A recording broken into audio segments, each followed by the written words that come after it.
Os funcionários estaduais e não federais, que estão incluídos lá no primeiro item, os funcionários estaduais começaram também a se organizar e, no nível estadual, começaram a ser cobertos pela Previdência Social estadual. Então, passaram a ter seus serviços próprios, começaram a trabalhar com reembolso de despesas a prestadores autônomos, né? Os empregados eram atendidos no interior das empresas, dos locais onde trabalhavam, haviam ambulatórios das caixas de assistência ou dos provedores privados que se instalaram nessas unidades de serviço. Então, todo mundo começou a se organizar, mas vejam, não esqueçam, uma coisa que era característica, sempre foi característica do sistema. Ele sempre foi relativamente organizado para quem tinha carteira assinada, seja ela no setor público, federal, estadual ou no setor privado.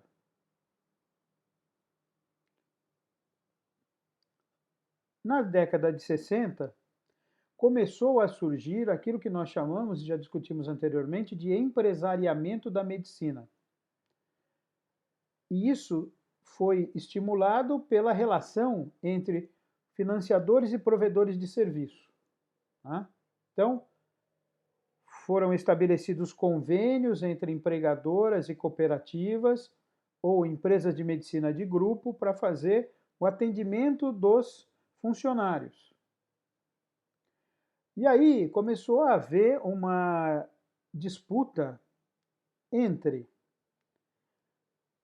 a clássica autonomia dos estabelecimentos hospitalares e a prática médica liberal, ou seja, o médico como profissional liberal que atendia o seu cliente da melhor maneira possível, tentando preservar ao máximo sua integridade física, psicológica, social,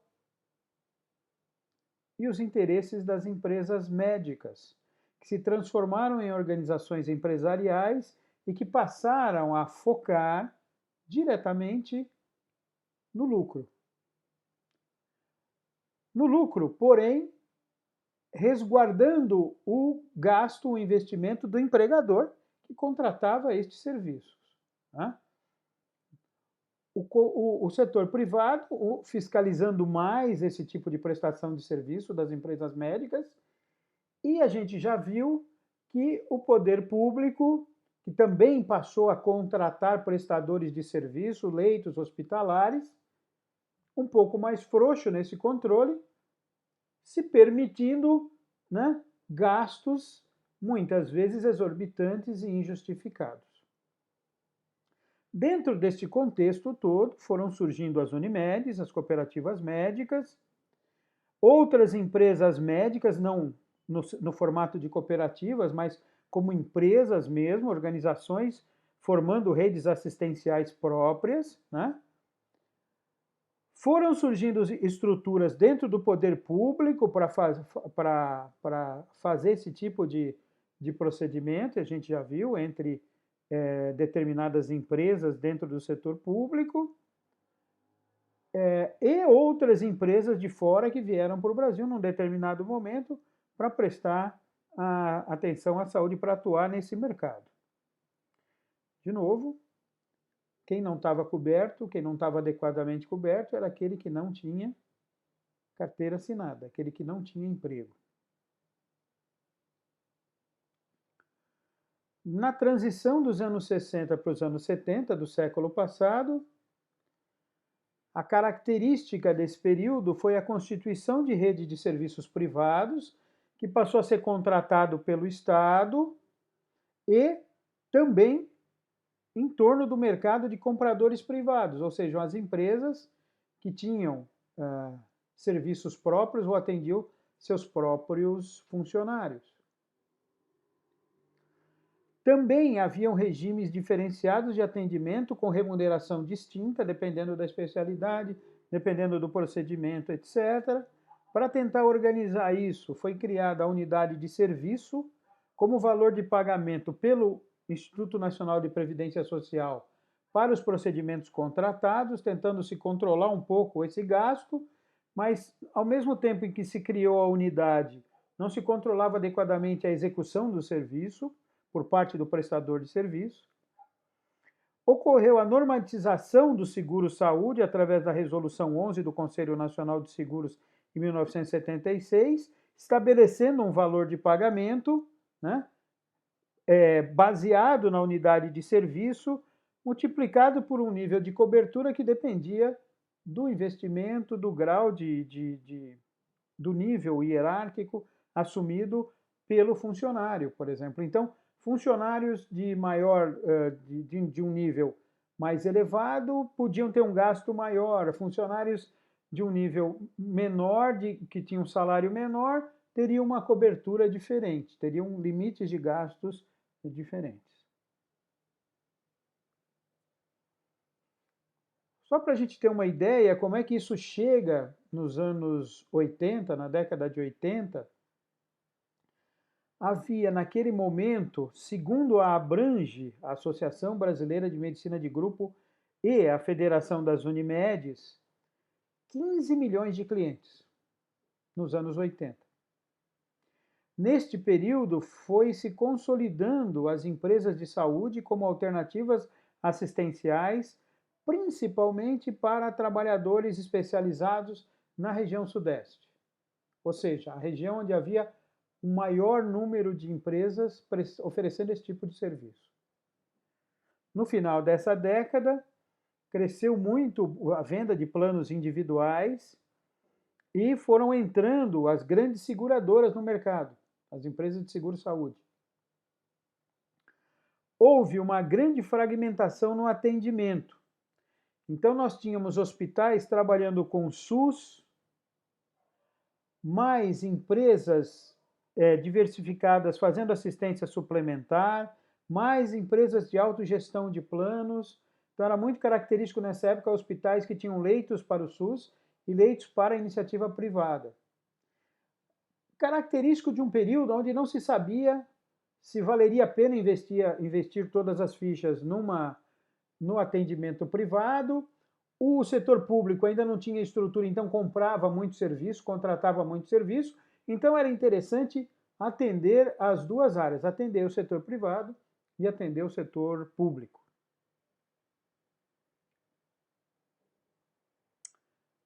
Entretanto,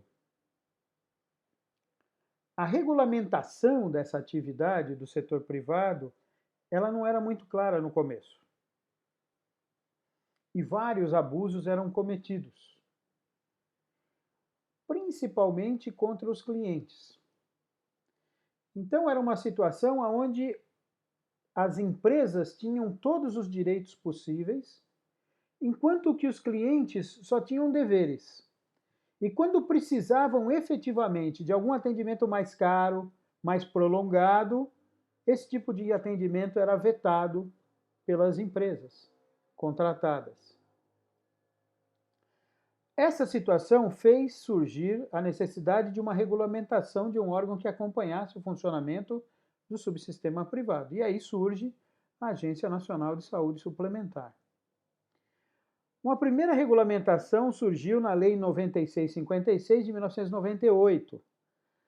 E só essa regulamentação da atividade já foi um importante instrumento para impedir os abusos contra os consumidores. Só 2 anos depois, no ano 2000, com a Lei 9961, é que foi criada a Agência Nacional de Saúde Suplementar, e onde se definiu a sua finalidade, a sua estrutura, as atribuições, a receita, a vinculação ao Ministério da Saúde e a sua natureza. Isso depois foi alterado em 2001, nesta nova medida provisória. Qual foi a missão definida para este órgão? Ela tem por finalidade institucional promover a defesa do interesse público na assistência suplementar à saúde, ou seja, é alguém que vai vigiar se o sistema suplementar está atendendo de maneira adequada a população que usa este subsistema. Regulando as operadoras, também na relação com os prestadores de serviço, não só com os consumidores, mas com os prestadores de serviço. tentando contribuir para o desenvolvimento das ações de saúde no país.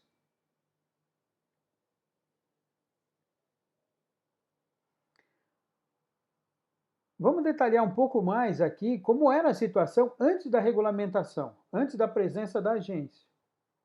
Então, antes, qualquer pessoa que chegasse e contratasse um plano e de repente precisasse de atendimento,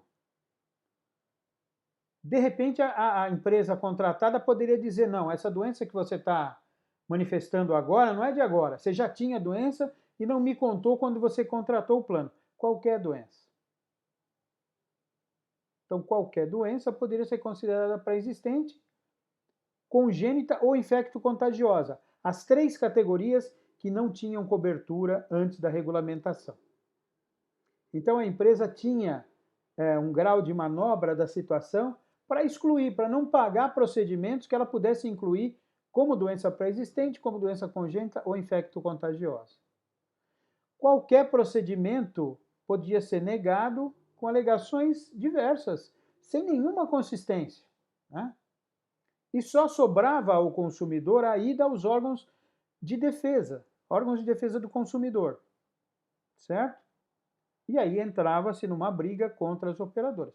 Não que isso não ocorra hoje em dia, né? Nós temos muitos processos ainda contra operadoras, mas agora a margem de manobra dessas operadoras é menor, né? Outra coisa, elas podiam, na época, excluir totalmente tratamentos de saúde mental. Algumas operadoras não aceitavam clientes idosos, porque sabe que o paciente idoso adoece mais e dá mais gasto, né? Tratamentos e internações podiam ser interrompidos por limite de prazo. Não quando o paciente ficasse bom. Então se estipulava que determinados procedimentos, que determinadas doenças permitiam internações de 7 dias, 10 dias, 14 dias. A partir daí o convênio não cobria mais as despesas. Imagina, estamos hoje com essa mesma situação e um paciente que vai para a UTI com uma pneumonia pelo Covid-19 e que precisa, no mínimo, de 2 semanas de UTI e ventilador. O que ia acontecer com as pessoas que têm convênio e que precisariam utilizar neste momento? Existia uma quantidade limitada de planos e condições de cobertura. Então, as opções que se tinha dentro dessas operadoras da saúde suplementar eram muito restritas, né? E você, mesmo que quisesse, mesmo que tivesse recursos, não tinha grandes opções de planos mais ou menos abrangentes. Os planos e seguros de saúde, eles não tinham obrigação de ressarcir o SUS, o subsistema público, quando o subsistema público atendia pacientes conveniados a estas empresas.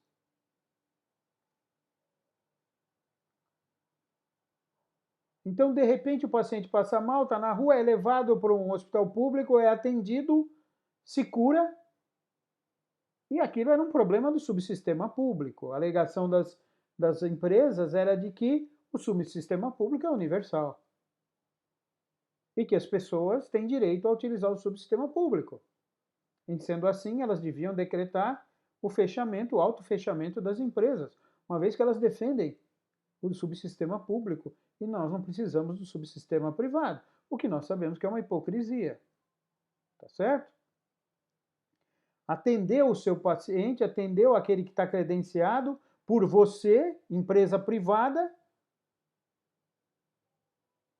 você deveria reembolsar o subsistema público, mas isso só veio acontecer algum tempo depois com a regulamentação.